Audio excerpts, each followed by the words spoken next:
Hello, and welcome to the Roosevelt Story. I'm Paul Sparrow, the director of the Franklin Roosevelt Presidential Library Museum, and this week we are celebrating International Human Rights Day, and we're looking at the incredible legacy of Eleanor Roosevelt and her work with the United Nations to draft one of the most significant and at times difficult to draft document, the Universal Declaration of Human Rights. Now, the FDR Library has a lot of Eleanor Roosevelt's records, and we have some of the most remarkable communications that were going on during this period as she was put in charge of the committee to draft this legislation. Now, you remember this was 1947, 1948, right after World War II. A lot of these countries had been in conflict. People had very different ideas of what a human was, what a right was, who should be included in this. So the negotiations to draft this document were really quite remarkable. And Eleanor was the leader of this committee. It's a complicated story, and so for us to find the most effective way to tell it, we decided to use animation. Thanks to a generous grant from the New York Community Trust and the Pare Center, we were able to produce this video, Everyone Has the Right, and we're going to give a special sneak peek to you right now with this video.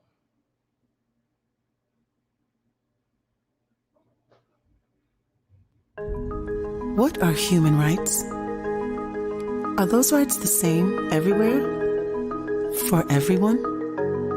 For generations, we struggled with these questions. Then Eleanor Roosevelt and the United Nations set out to answer them.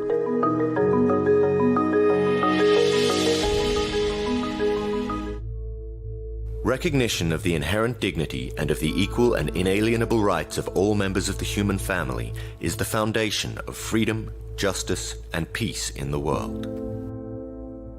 As we emerged from World War II, a conflict that killed tens of millions and left millions more with nowhere to go, Eleanor Roosevelt became chairperson of the newly formed United Nations Commission on Human Rights. We won the war, she said. Now we need to work to win the peace. Everyone has the right to life, liberty, and security. She saw the possibility for international standards for human rights in the post-war world, but also the need to act quickly as Cold War tensions grew between the United States and Soviet Union. Everyone has the right to freedom of thought and religion. 18 countries took part in the first Commission on Human Rights.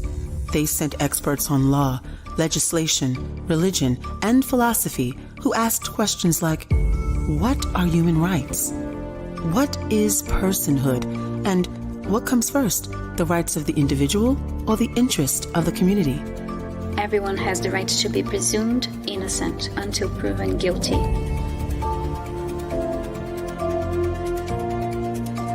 With so many different backgrounds and beliefs in the room, finding common ground proved difficult. Eleanor Roosevelt needed all of her diplomatic skill to keep the group making progress. Meeting after meeting, for over 2 years, they hammered out 7 drafts of the new document. And like any good diplomat, she knew that often the toughest problems get resolved outside the room. Everyone has the right to freedom of opinion and expression. When the United Nations General Assembly voted on the Universal Declaration of Human Rights in December 1948, not a single nation opposed it. The room applauded Eleanor Roosevelt, who smiled while she famously continued her knitting. Everyone has the right to peaceful assembly. Since the Declaration passed, critics have argued that it's idealistic because it's non-binding, that it forces Western ideas on the world as a new form of colonialism, and that the great powers manipulate it for purposes of propaganda, all while repression of freedoms and atrocities still make the news. Everyone has the right to seek asylum from persecution. But the Declaration has profoundly impacted human rights worldwide. influencing the language of national constitutions, laws, and more than 70 human rights treaties. Eleanor Roosevelt called it a living document, part of an ongoing effort throughout our lives and the lives of our children to improve human rights. Everyone has the right to education. It's through our own education that each generation can answer the question, what are human rights? And continue to advance them for everyone. As Eleanor Roosevelt said, we have to decide whether it's worth the effort, and that requires character and courage and conviction.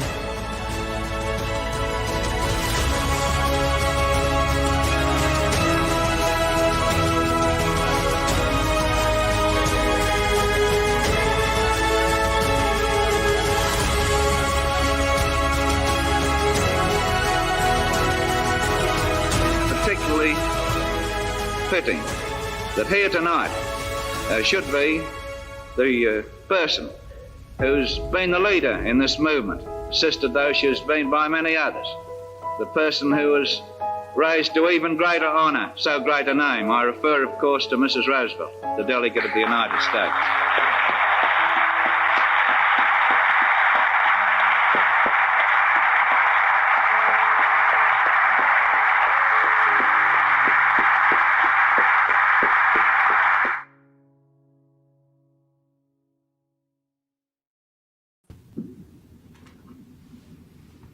Joining me now are two of the people most responsible for producing that terrific video. First, Dean Temple, who's the head of Drake Creative, along with Alex Tuller. They're a production company that the library works with to do a lot of the videos, virtual programming, and social media content that we've been generating. And then the incredible artist, Richard Prowse, who is a set designer and painter who's worked on, I don't know, perhaps hundreds of Broadway shows, everything you could ever imagine. He's also worked on films, but his work on this, I think, is really quite remarkable, the way he brings to life this very complicated and difficult and layered story. So first, we're going to start with you, Dean. When we first started talking about this, what came through your mind as you started sort of exploring this story around Eleanor and the UDHR? Well, it was a very big story. I think the real thing that we started to discover when we started editorially down this path, when we started writing the script for this, was how much there was to cover and how hard it was going to be to wrangle everything into a 4-minute window. We started off with something that was a little bit more of a conventional storyline, like some of the other animated videos that have been produced by the FDR Library. But we realized part of the way through that those were all dealing with sort of single issues, like Japanese internment or the Dust Bowl. And this was not only a broader issue, but it was something that was still relevant and still developing. And so there was sort of a long path in figuring out that script to come up with a narrative that got the story across, but also created a modern context for it. Now, Richard, you normally create these extraordinary backgrounds and sets and scenes, setting the scene for these dramatic and sometimes musical productions. In this case, your work is really in the front. As you first started delving into this, what was your sort of first reaction of how am I going to illustrate this? And then what did you draw your inspiration from? Well, how, I guess, is just second nature. I didn't have to think too much about that. Although I had to kind of go back to my roots, which are watercolor and small. I've spent the last 33 years painting pictures that are literally 30 feet tall by 50 feet wide. So to come down to the small pad of watercolor paper was it's a great joy, and so was I inspired to paint? I always am, but the story did inspire me. Although I must confess that when Dean and Alex approached me, I took it as just a job, something I'd like to do. I love to paint watercolor. But as I started to go through the script and partake, well, I shouldn't say partake, listen to the process with Dean and Alex. What are the right words to say? What are the right images that we want to throw across? And who do we want this to impress or be absorbed by? And I think we kept talking about children. So I wanted to have a sense of a child's illustrative quality, but not naive. Right. So it's child friendly, I think. And that was a big challenge.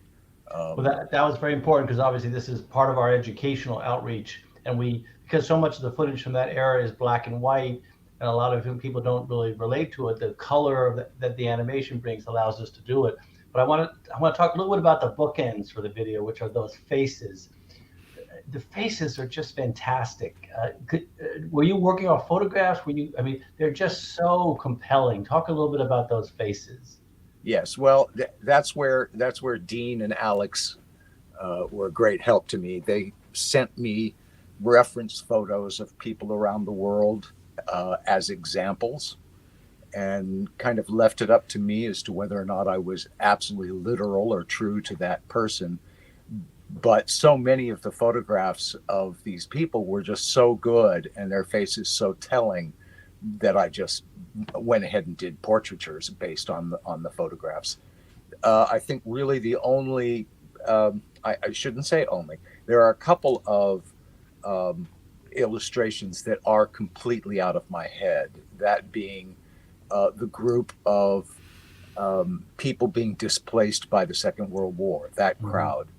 And in the refugee or the current refugee problem, there are several faces that are taken from photographs and a bunch of faces that are just out of my head. So there's a great combination there, but it was a big, big help to have the reference to work from.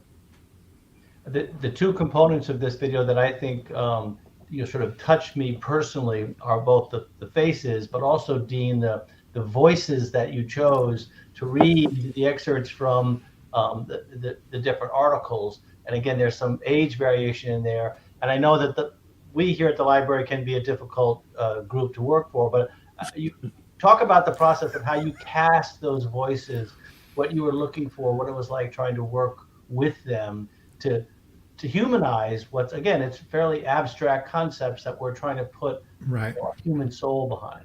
One of the things that struck me about this the entire time we were working on it was that it was one of the first documents that ever addressed the universality of human rights, that everyone has these rights regardless of where they're born or who their government is. And that aspect of this project and the reality that a lot of people don't have those rights, that the 529 translations of this document are for the purpose of making sure that people understand what their rights are so they know when they're being violated. And the same thing that influenced the faces and trying to create a sense of different people influenced the choices I made for the voices in the articles. I wanted voices that sounded like they were from different experience, different life experience, different parts of the world. All of the accents are real. There's no, while some of the people are actors, they are actors with honest, natural accents. I was very specific about that. For the most part, I cast people that I knew, although I did have help from Heidi Eklund and Hudson Valley Casting for two of the people in there. You know, it's hard, I think, for some people today to believe this, but this was being drafted. It was passed in 1948. At that point, many of the countries participating in the negotiations did not want women to be specifically mentioned as having rights. Right.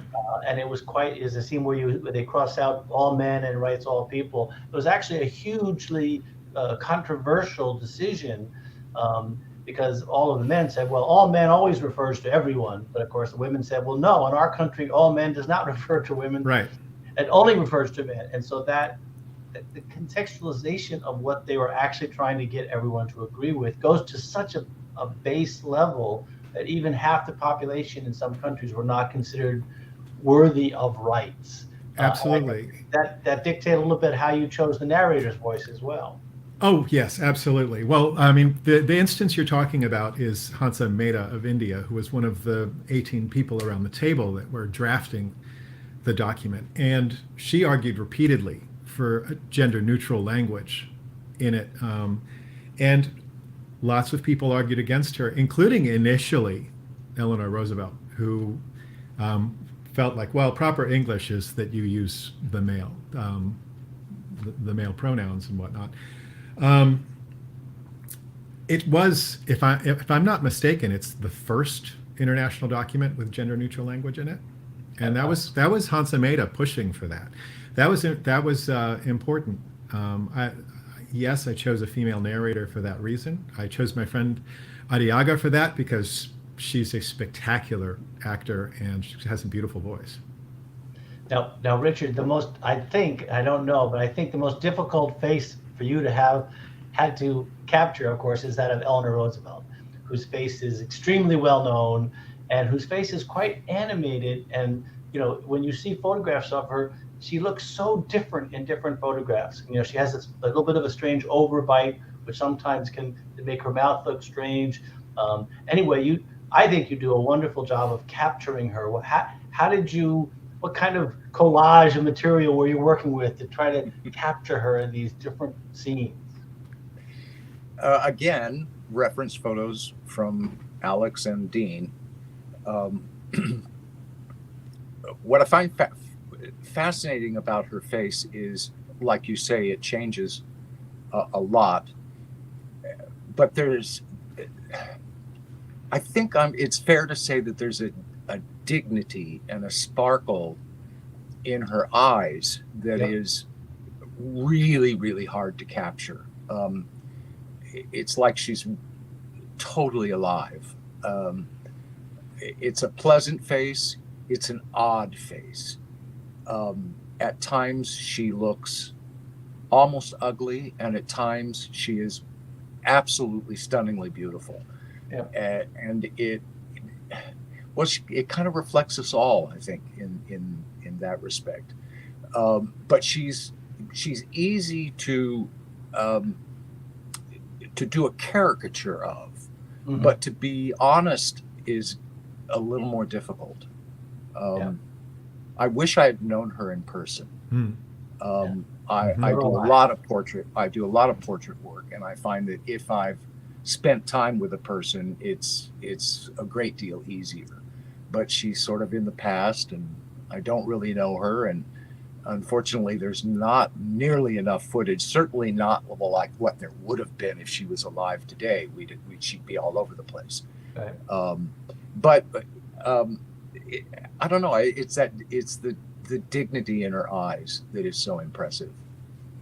We had a lot of conversations about the knitting and the idea that should we show her knitting in this incredibly formal setting of the United Nations at this incredibly important moment when they're passing the Universal Declaration of Human Rights, and there she is. And we went back and forth. I personally am very glad we kept it in, especially Dean did a great job of putting the footage in at the end so that the audience can see. We didn't make that up. She was literally knitting as they passed legislation.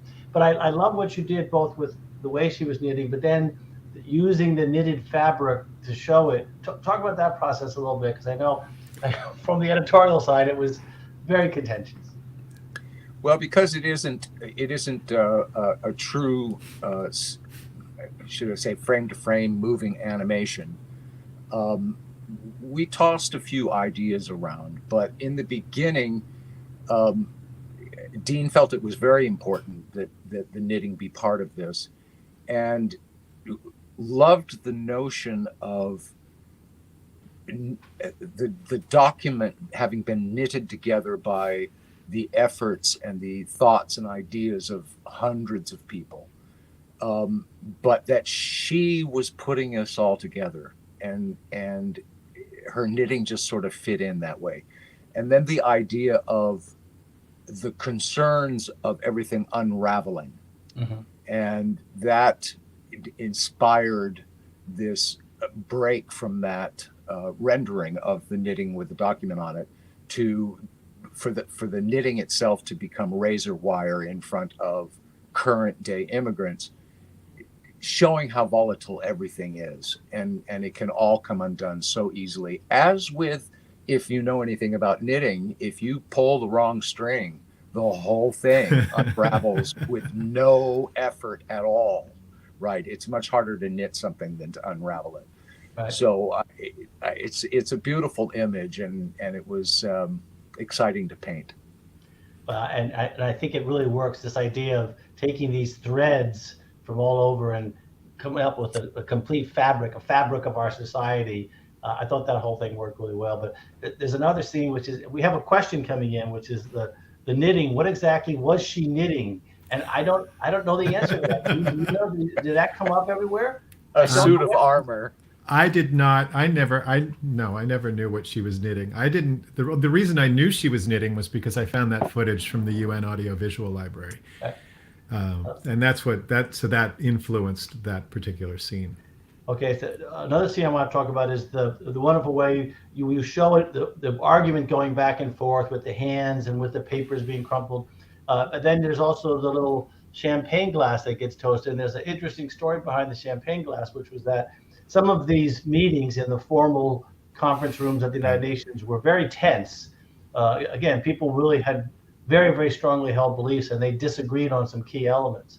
And so one of the things that Eleanor Roosevelt decided to do is that she would have the group over to her apartment, and she would serve tea to try to get them into a more non-confrontational setting so that they could get to know each other and share ideas.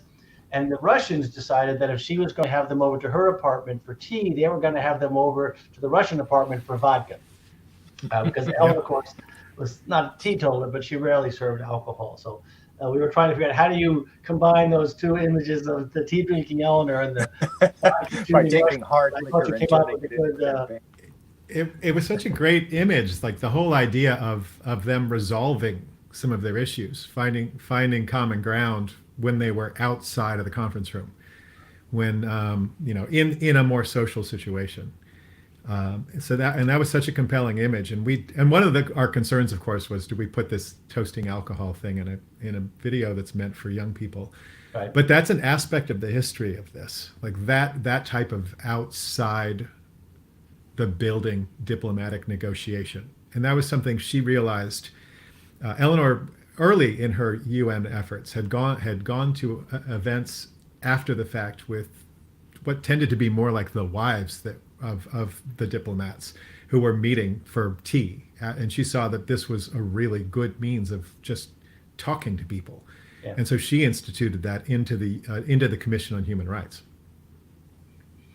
Now the scene at the end where he pulls out and she's holding a copy of it with all of the faces behind her, that of course is based on a very, very famous photograph, and I think you captured her very well. There's a very interesting and somewhat awkward sort of physicality to the way she's holding that document. Talk about that a little bit, Richard, because it's not a simple piece of paper. It's this broadsheet. Yeah, that was a little curious for me as well. And Dean, you should be able to answer this. Is that the original document, or was that a deliberately large print for a photo op? Those were PR shots that they did in multiple languages. So there were multiple language versions of that. And if you look for that image online, you'll find it with the English version, with the French version, with the Spanish version. And so I'm assuming, I don't know this. This is not, I'm not basing this on primary sources, but I'm assuming that those were done as PR shots for the UN. Yeah, it's a really good question. I believe that those are essentially tokens or souvenirs that were given to all of the committee members after the fact, but the actual charter document, I don't think was that size. But that's a really good question, and I'll have our crack team of archivists get on it. Matter of fact, they're calling right now telling me I was wrong. So I'm sure we'll hear from them. Maybe they can fill in on the questions here. If you have any questions, just go to chat, put them in chat. We'll try to answer. We have a few more minutes left. One of the interesting things that I think we capture on this in this video is that the Universal Declaration of Human Rights is actually based on FDR's speech in January of 1941, which is known as the Four Freedoms speech, where he says that people should be free to practice religion and they should be free from want and free from fear. But it's very interesting because when he's delivering the speech, he says, freedom from want everywhere in the world. And for each of the four freedoms, he emphasizes at the end, everywhere in the world. And of course, his political advisors told him not to say that, to take that out. You're talking to the American public, don't talk about the rest of the world, but he insisted on leaving that in. And it really is sort of the driving force. And they even quote it in the preamble to the Universal Declaration, this idea of these four freedoms, and that they apply to everyone in the world. And ultimately, that's the message, I think, that Eleanor was trying to convey. And ultimately, that's the message that the document conveys, which is that these are core human rights that belong to every person. And Richard, I'm going to put you on the spot here. Was there one of those that you were illustrating that spoke to you as more personal or more meaningful than the others? Not really, but what I would say is it struck me how far we still have to go for this to actually happen. And it's frustrating that this wonderful document is largely unknown today from a number of people who have no idea what it is. Even myself, I was at a swimming party talking about it, and I called it the Declaration of Human Rights, and the person looked at me and said, "International." And I was, oh yeah, you're right. I have to get the language correct. But there's still so much inequality. And although I think we're better at recognizing that all human beings are human beings, we still haven't found equality. And that's kind of frustrating. I'd like to see this document become as important a piece of education as your ABCs. I really do, and maybe this will help. Yeah. So we have a good question that's come in from Nasuno, which is, why are there no women speaking on your panel? Which is a very good question. Well, panel about Eleanor Roosevelt. That's fair. And there's no good answer to that other than that these were the people that were most directly involved with the production of the video. But of course, the world's greatest experts on Eleanor, Blanche Weiss-Cook and Alida Black, we've done many programs with them over the years. I consider them both extraordinary experts and friends of the library. But you're right, it's inappropriate to have a mantle when we're talking about a woman who spent her entire life trying to fight for equal rights for women. So that's true. And Alexandra Tuller was the production manager of this video, and this would have happened without her. And Kirsten her Potter, shepherding, and Kirsten is of course the archivist at the library. And they were critical. But Alex shepherded this video much in the way that Eleanor shepherded the Universal Declaration. But point taken and accepted. We have one more question here. What impact are you hoping this video has on youth in the Hudson Valley and youth around the world? It's from Lauren Hollick. So, we have a very successful outreach education program. Our education specialist, Jeff Urban, who was very involved with this production, actually kept trying to bring us back around to how do we make it relatable to students. We've done, this is the third of these animated videos. We did one on the Japanese internment. We did one on the Dust Bowl. And after this, we're going to do one on Tuskegee Airmen. And they've been very, very popular with teachers because they're short. They're short enough to put in a classroom and have a conversation and get the students involved and activated in talking about them. So I think, as Richard just said, this is the document which has lost awareness. People are not really aware of it, despite the fact that it is vitally important right now in the world we find ourselves in, where authoritarian governments around the world are suppressing people's rights. Minorities, ethnic and religious minorities, are being persecuted. So it's more important now than ever. We're hoping that at least we can raise awareness of what this document says and increase public support for trying to enforce some of these things. There's still men talking about women's history. Yes. All right, you've made your point, and I have to agree. Sorry. I think we've now run out of time. Richard, any final thoughts on your feelings about it now that you've completed it? I wish we had done it a long time ago, and I hope we do more. It was a great experience, and I feel very honored, and I'd like to do more. Well, we appreciate your effort, and Dean, thank you very much for all of your support, both with this video and all the other media you help us do. That's it for today's Roosevelt story. We hope you'll join us again soon.